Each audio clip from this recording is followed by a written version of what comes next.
നമസ്കാരം, ഞാൻ ആഷിഖ്. നമസ്കാരം, ഞാൻ ജയ പാർവതി. ജനവിധി 2026 സ്വാഗതം. എന്താണ് ജനവിധി? ജനങ്ങൾ വിധിക്കുന്ന വിധിയാണോ ജനവിധി, അല്ലെങ്കിൽ ജനങ്ങൾക്കെതിരെ രാഷ്ട്രീയക്കാർ വിധിക്കുന്ന മുൻവിധിയാണോ ജനവിധി? എന്തായാലും ഒരു കഥ പറയാം. ഒരു കാക്കയുടെ കൂട്ടിൽ കുയിൽ മുട്ടയിട്ടു. സ്വന്തം മുട്ടയാണെന്ന് വിശ്വസിച്ച് കാക്ക അടയിരുന്നു. മുട്ട വിരിഞ്ഞു. കുയിൽ പുറത്തിറങ്ങി കാക്കയെ തിരിഞ്ഞു നോക്കാതെ പറന്നുപോയി. ഇതാണോ രാഷ്ട്രീയം? ഇതല്ല രാഷ്ട്രീയം എന്ന് തെളിയിക്കുകയാണ് ഏഴംകുളം പഞ്ചായത്തിലെ ഭരണകക്ഷി അംഗങ്ങളും പ്രതിപക്ഷ അംഗങ്ങളും. ആശയപരമായി അവർ എതിരാണെങ്കിലും ഇവിടെ ഒറ്റക്കെട്ടായി ഒരു കിടക്കീഴിൽ ഒരു സോഫക്കരികിൽ അവർ ഒരുമിച്ചിരിക്കുന്നു. ഇതല്ല യഥാർത്ഥ രാഷ്ട്രീയം, ഇതല്ല ജനാധിപത്യം. അപ്പോ ഇന്നത്തെ ജനവിധിയിൽ നമ്മളുമായി സംവദിക്കാൻ എത്തിയിരിക്കുന്നത് കേരള രാഷ്ട്രീയത്തിലെ രണ്ട് പുലിക്കുട്ടികൾ, രണ്ട് പാർട്ടിയിലെ ഗർജിക്കുന്ന സിംഹങ്ങൾ, കൗശലക്കാരായ രണ്ട് കുറുക്കന്മാർ. എന്താ മൃഗശാലയോ? സോറി. അപ്പൊ നമുക്ക് പരിചയപ്പെടാം. കേരള രാഷ്ട്രീയത്തിലെ മുടിചൂടാ മന്നനായ CPR, കേരള രാഷ്ട്രീയത്തിലെ മറ്റൊരു തലതൊട്ടപ്പനായ VCR. അതൊക്കെ ഔട്ട് ഓഫ് ഫാഷൻ ആണ്. ആര് പറഞ്ഞു? അതൊക്കെ മാറി, ഇപ്പം പെൻഡ്രൈവ് ഒക്കെ ആയി. Hello, VC Ramakrishnan. അതാണ്. അങ്ങനെ കേരളം ഉറ്റുനോക്കിക്കൊണ്ടിരിക്കുന്ന ആ ഇലക്ഷൻ റിസൾട്ട് വരാനായിട്ട് ഇനി ഏതാനും നിമിഷങ്ങൾ മാത്രമേ ഉള്ളൂ. എല്ലാ വോട്ടെണ്ണൽ കേന്ദ്രങ്ങളും സജ്ജമായി കഴിഞ്ഞു. ന്യൂസുകൾ അപ്ഡേറ്റ് ചെയ്യാനായിട്ട് ഞങ്ങളുടെ റിപ്പോർട്ടർമാർ എല്ലാ വോട്ടെണ്ണൽ കേന്ദ്രങ്ങളിലും രാവിലെ തന്നെ എത്തിക്കഴിഞ്ഞു. ചായ കുടിക്കാൻ പോലും നിങ്ങൾ ആരും പോകരുത്. ഞങ്ങളുടെ ചാനലിന് മുമ്പിൽ തന്നെ നിൽക്കണം. ഞങ്ങൾക്ക് പിടിച്ചെടുക്കണം. റേറ്റിംഗ് പിടിച്ചെടുക്കണം. ഞങ്ങളാണ് മുമ്പിൽ.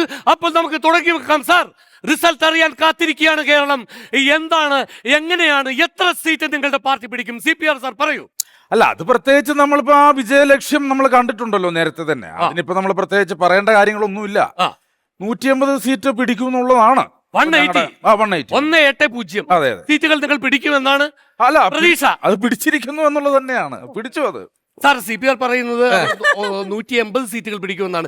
എന്താണ് നിങ്ങൾക്ക് പറയാനുള്ളത്? അത് എത്ര സീറ്റുകൾക്ക് പ്രതീക്ഷയുണ്ട്? വെട്ടിപൊട്ടിക്കാതെ നമുക്ക് പറയാവുന്ന കേസുള്ളൂ. പറയൂ. അവരെക്കാൾ 10 സീറ്റ് കൂടുതൽ എന്റെ പാർട്ടിക്ക് ഉണ്ടാകും. 190. അതെ, 190. അതെ. അതിന് കേരളത്തിലാകെ 140 മണ്ഡലങ്ങളല്ലേ ഉള്ളൂ. ബാക്കി സീറ്റൊക്കെ നിങ്ങൾ എവിടെ പോയി പിടിച്ചെടുക്കാനാ? ബാക്കി ഞങ്ങൾ തമിഴ്നാട്ടിൽ നിന്ന് കുറച്ചിങ്ങ് മേടിക്കും. പിന്നെ ഈ സൈക്കിളിന്റെയും സ്കൂട്ടറിന്റെ ഒക്കെ സീറ്റ് വലിച്ചു കീറിയെടുക്കും. അല്ല ആഷിഖ്, എന്താ സാർ, എന്താ എന്നെ വിളിച്ചത്? തുമ്മിയതാ. ആഷിഖ്, നമ്മളോട് ഒരു ചോദ്യം ചോദിക്കാൻ വേണ്ടിയാണ് ഇവിടെ കൊണ്ട് നിർത്തിയേക്കുന്നത്. അപ്പൊ നമ്മളോട് ചോദിക്കുമ്പോൾ നമ്മൾ ഉത്തരങ്ങൾ പറയുന്നുണ്ട്. പിന്നെ നിങ്ങൾ അഡീഷണൽ കയ്യിൽ നിന്നിട്ട് നമ്മൾ ഇൻസൾട്ട് ചെയ്യേണ്ട കാര്യം. എന്ത് മണ്ടത്തരങ്ങൾ വിളിച്ചു പറഞ്ഞാലും അതിൽ തന്നെ ഉറച്ചു. അല്ല, ഞങ്ങൾ പറഞ്ഞല്ലോ 180 സീറ്റ് കിട്ടും. അപ്പൊ അതിലങ്ങ് സാർ, ഈ 150 സീറ്റ് കിട്ടും എന്ന് പറയുമ്പോൾ ജനങ്ങൾക്ക് എന്ത് വാഗ്ദാനമാണ് നിങ്ങൾ കൊടുത്തിരിക്കുന്നത്? ഞങ്ങളെ സംബന്ധിച്ച് ഞങ്ങളുടെ സ്ഥാനാർത്ഥികളെ നല്ല വാഗ്ദാനങ്ങൾ തന്നെയാണ് കൊടുത്തിരിക്കുന്നത്. ഞങ്ങളിപ്പം എന്റെ മണ്ഡലത്തിലെ കാര്യം ഞാൻ അക്കമിട്ട് പറഞ്ഞുതരാം. എന്റെ മണ്ഡലത്തിലെ സ്ഥാനാർത്ഥി പറഞ്ഞിരിക്കുന്നത് അദ്ദേഹത്തെ ജയിപ്പിച്ചു വിട്ടു കഴിഞ്ഞാല്, ജയിപ്പിച്ച നിയമസഭയിലേക്ക് തിരുവനന്തപുരത്തേക്ക് അയച്ചു കഴിഞ്ഞാല് അമ്മ ബംഗാമാർക്ക് പുറത്തിറങ്ങി നടക്കാം. അത് തന്നെയല്ല, അദ്ദേഹത്തെ തിരുവനന്തപുരത്തേക്ക് അയച്ചു കഴിഞ്ഞാൽ ഞങ്ങളുടെ നാട്ടിൽ മോഷണം, പിടിച്ചുപറി, കൊലപാതകം, അക്രമം, പീഡനം, കുളിസി നോക്കൽ, ഇതൊന്നും ഉണ്ടാവില്ല. അപ്പൊ അത് നമ്മുടെ പ്രകടന പത്രികയിൽ നമ്മൾ പറഞ്ഞ വാക്കാണ്. പ്രത്യേകിച്ച് പെണ്ണുങ്ങൾ നമുക്ക് വോട്ട് ചെയ്യും. അതെങ്ങനെ ഉറപ്പിച്ച് പറയാൻ കഴിയും? ചിഹ്നം സാരിയാണ്. അല്ല, അതെ, ഒരു കാര്യം നിങ്ങൾക്ക് മനസ്സിലായല്ലോ. ആ പാർട്ടിയുടെ സ്വഭാവം നിങ്ങൾക്ക് ഇപ്പൊ മനസ്സിലായല്ലോ. അദ്ദേഹം പറഞ്ഞതിൽ തന്നെ ആ കാര്യങ്ങളൊക്കെ അടങ്ങിയിട്ടുണ്ട്. അത്രേ ഉള്ളൂ. എന്താ സാർ, എന്താ എന്നെ വിളിക്കുന്നത്? വിളിച്ചാലോ ഒരു ബ്രേക്കിംഗ് ന്യൂസ് വന്നിട്ടുണ്ട്. സാറിന്റെ പാലാങ്കര മണ്ഡലത്തിൽ നിങ്ങളുടെ സ്ഥാനാർത്ഥി CPRന്റെ സ്ഥാനാർത്ഥി 135 വോട്ടുകൾക്ക് ഭൂരിപക്ഷത്തിൽ മുന്നിലാണ്. പോസ്റ്റൽ വോട്ടുകൾ എണ്ണി തുടങ്ങുമ്പോൾ അതിന്റെ ആവശ്യമില്ല. പോസ്റ്റ് വോട്ടിടണം. താഴെ കസേരയോ സോഫ സെറ്റ് എണ്ണിക്കൂടെ? പോസ്റ്റിൽ ഇരുന്നല്ല വോട്ട് എണ്ണുന്നത്. അതായത് തപാൽ വോട്ട് എന്നാണ് ഉദ്ദേശിച്ചത്.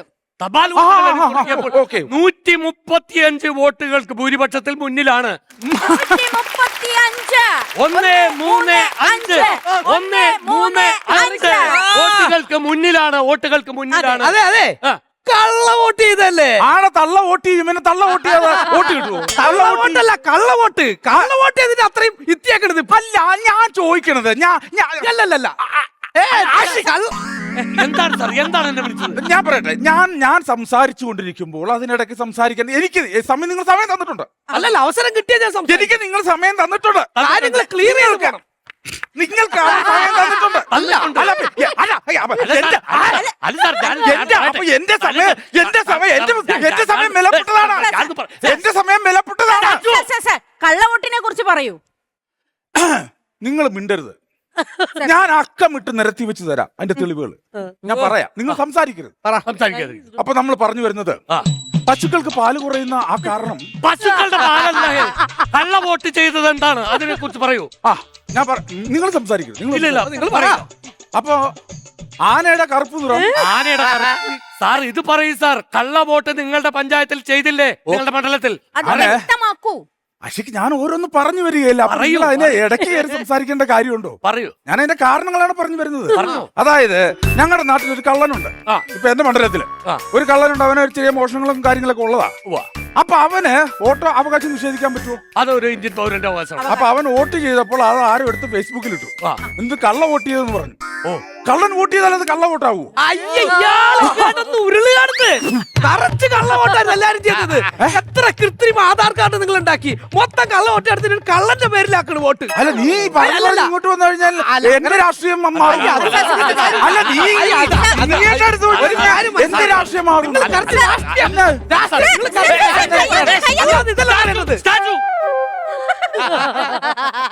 സാർ അവിടെ പോയി സാർ. പ്ലീസ്, ഇത് പ്രേക്ഷകർ കാണുന്നതാണ് സാർ. പ്ലീസ് സംയമനം പാലിക്കും.